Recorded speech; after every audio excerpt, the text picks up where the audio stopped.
नमस्कार, मैं उमाशंकर सिंह आज आपके लिए लेकर आया हूं प्रदेश की प्रमुख खबरें। म्यांमार में भारतीयों को सावधानी बरतने की सलाह दी गई है। गांधी जी की प्रतिमा नष्ट किए जाने पर RO खन्ना ने की निंदा। डेनियल पर्ल मर्डर केस विस्तार से।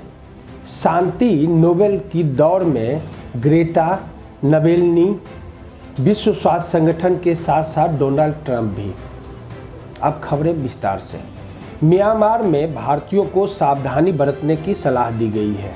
म्यांमार में हालिया घटनाक्रम को देखते हुए भारतीय दूतावास की ओर से कहा गया है कि वह अनावश्यक यात्रा करने से बचे और कोरोना को देखते हुए सभी सावधानियां बरतें। साथ ही यदि बहुत आवश्यक है तो दूतावास से संपर्क करें। इससे पहले देश में तख्ता पलट करते हुए सैन्य बलों को सभी शक्तियां दे दी गई और आंग सान सू की सहित अन्य शीर्ष नेताओं को हिरासत में ले लिया गया है। इसके साथ साथ देश में स्थिति को देखते हुए सभी उड़ानों को भी रद्द कर दिया गया था। उल्लेखनीय है कि मिंट स्वे को साल 2007 में लोकतंत्र समर्थक प्रदर्शनों के लिए जाना जाता है। उन्होंने इन प्रदर्शनों के दौरान बहुत ही अहम भूमिका निभाई थी। उस दौरान सैकड़ों लोगों की गिरफ्तार किया गया था। गांधी की प्रतिमा नष्ट किए जाने पर RO खन्ना ने की निंदा। भारतीय अमेरिकी कांग्रेसी RO खन्ना ने कैलिफोर्निया में गांधी जी की प्रतिमा को क्षतिग्रस्त करने की निंदा की है। दरअसल इस हफ्ते की शुरुआत में कैलिफोर्निया के डाविस शहर के सेंट्रल पार्क में अज्ञात लोगों ने गांधी की प्रतिमा को क्षतिग्रस्त कर दिया था। इस घटना पर प्रतिक्रिया देते हुए भारतीय अमेरिकी कांग्रेसी RO खन्ना ने कहा कि इस तरह से मूर्ति को नष्ट करने की वह निंदा करते हैं। ऐसा करने के बजाय हमें साथ बैठकर इस मुद्दे पर बातचीत करनी चाहिए। मूर्ति को पैर के पास से नुकसान पहुंचाया गया है और मूर्ति का सिर भी आधा टूटा हुआ है। उल्लेखनीय है कि इससे पहले रविवार को अमेरिका में रहने वाले भारतीय अमेरिकी नागरिकों ने गांधी की प्रतिमा को क्षतिग्रस्त किए जाने की घटना के विरोध में प्रदर्शन किया था और इसे दोबारा स्थापित किए जाने की मांग की है। डेनियल पर्ल मर्डर केस विस्तार से।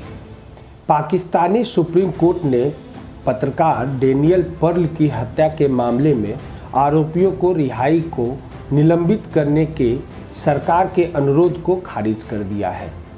सुप्रीम कोर्ट के द्वारा दिए फैसले के संबंध में सिंध प्रांत के प्रशासन द्वारा चलाई जा रही रिव्यू प्रक्रिया में भाग लेगी, जिस फैसले के तहत द वॉल स्ट्रीट जर्नल के पत्रकार डेनियल पर्ल की हत्या करने वाले हत्यारे उमर सईद शेख और उसके 3 साथियों को रिहा कर दिया गया है। वर्ष 2002 में पाकिस्तान के शहर कराची में डेनियल पर्ल की हत्या कर दी गई थी। Daniel Pearl the wall street journal के दक्षिण एशिया ब्यूरो प्रमुख थे। साल 2002 में डेनियल पर्ल पाकिस्तान की खुफिया एजेंसी ISI और अलकायदा के बीच संबंधों पर एक खबर के लिए कराची में जानकारी जुटा रहे थे। इसी दौरान उनका अपहरण कर लिया गया और बाद में उनका सिर कलम करके हत्या कर दी गई थी।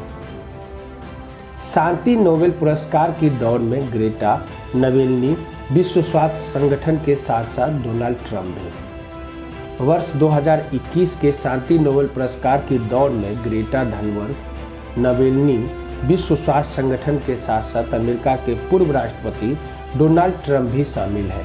हालांकि डोनाल्ड ट्रंप पर महाभियोग की कवायद भी चल रही है। ट्रंप के अलावा नोबेल पुरस्कार की दौड़ में पर्यावरण एक्टिविस्ट ग्रेटा थनबर्ग और लगातार सुर्खियों में बने रूस के असंतुष्ट नेता एलेक्सी नबेलनी को भी नामित किया गया है। लेकिन इसके अलावा और भी कई नाम नोबेल पुरस्कार की दौड़ में है।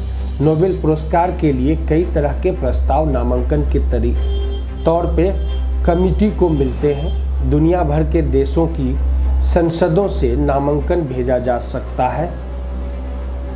इसके अलावा पूर्व नोबेल विजेता भी पुरस्कार के लिए किसी कैंडिडेट का नाम प्रस्तावित कर सकते हैं। ताज़ा खबर यह है कि 2021 के नोबेल के लिए रविवार को नॉमिनेशन की प्रक्रिया बंद हो गई है। अब फैसला कमेटी के हाथ में होगा। प्रदेश के लिए आज इतना ही। आप हमारे फेसबुक और यूट्यूब चैनल को लाइक और सब्सक्राइब करते रहें। नमस्कार।